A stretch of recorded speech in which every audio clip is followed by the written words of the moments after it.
வணக்கம் நண்பர்களே. ஒவ்வொரு கட்சியுமே தங்களுடைய முதலமைச்சர் வேட்பாளராக தமிழக சட்டசபை தேர்தல் 2026க்கு தயாராகி வருகிறார்கள். அந்த வகையில் திமுகவில் சொல்லவே வேண்டாம், யார் முதல்வர் வேட்பாளர் என்று எல்லோருக்கும் தெரியும். அதை சொல்கிறதுக்கு முன்னாடி சேனல் சப்ஸ்கிரைப் பண்ணாதவங்க சப்ஸ்கிரைப் பண்ணிக்கோங்க, நோட்டிஃபிகேஷன் பெல் பதிவு பண்ணுங்கள், அப்போ தான் என்னுடைய பதிவுகள் சேரும். திமுக பொறுத்த வரைக்கும் அந்த குடும்பம் தான். அந்த குடும்பத்திலையும் இப்போது முக்கியமாக இருக்கிறது உதயநிதியை தான் முன்னிலைப்படுத்துவாங்க.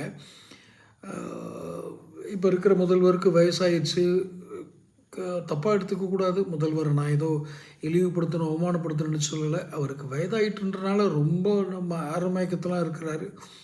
தினமும் ஒரு ஆதாரங்களுடன் கூடிய குற்றச்சாட்டுகளை ஒரு சேனல் சொல்லிக்கிட்டே இருக்கிறாங்க. அந்த சேனல் பெயர் சொல்ல நான் விரும்பலை. ஆதாரங்களோட டெண்டரில் முறைகேடு, காவல்துறையில் அட்டூழியம், எத்தனை அலட்சியமாக இந்த ஆட்சி நடக்கிறது என்று தினமும் சொல்லிக்கிட்டு இருக்காங்க. அதனால் இந்த முதல்வர் அது ஒருவேளை வயோதிகம் கூட காரணமாக இருக்கலாம் யாருக்கு, முதலமைச்சர் ஸ்டாலினுக்கு. அதனால் எப்படினாலும் அடுத்து அவர் உதயநிதி தான் கொண்டு வருவார், முயற்சி பண்ணுவார். ஆனால் திமுகவுக்குள்ளேயும் நம்ம சேனலில் இருக்கிற நேயர்களுக்கும் இருக்கிற ஒரு பெரிய கேள்வி என்னென்னா, உதயநிதியை விட்டால் வேறு தகுதியான ஆளே திமுகவில் இல்லையா?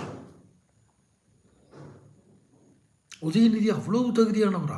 இங்கே இருக்கிறவங்களெல்லாம் விட தகுதியானவரா?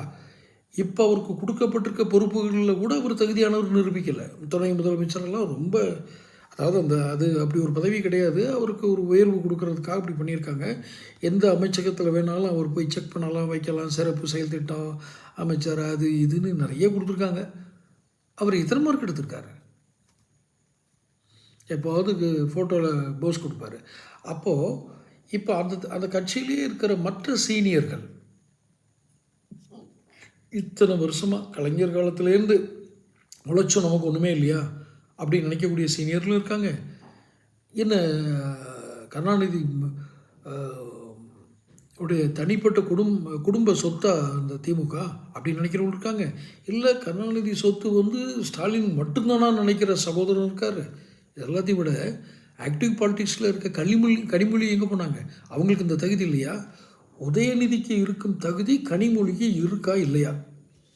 முதல்வராக இருக்கிற தகுதிகள் நீங்கள் இந்த தகுதியை எடை போட்டு சொல்லுங்கள். உங்கள் கமெண்ட் பாக்ஸில் நாகரிகமாக உங்கள் கருத்துக்களை பதிவிடுங்க. எதிர்கருத்தாக இருந்தால், நல்ல கருத்தாக இருந்தால் நல்ல கருத்துன்னு சொல்லுங்களேன், பார்ப்போம். இதில் ஏன்னா இது ஒரு எண்டே இல்லாமல் போயிட்டுருக்கு. நான் இதில் ஏதோ அவங்க கட்சி வரணும் இல்லை, நமக்கு முதல்வராக வரணும்னு யாருன்னு ஸ்டாலின் எப்படி முடிவு பண்ணுவார்? உதயநிதி தான் எப்படி முடிவு பண்ணுவார்? தொடர்ந்து பேசுவோம். சேனல் சப்ஸ்கிரைப் பண்ணிக்கங்க.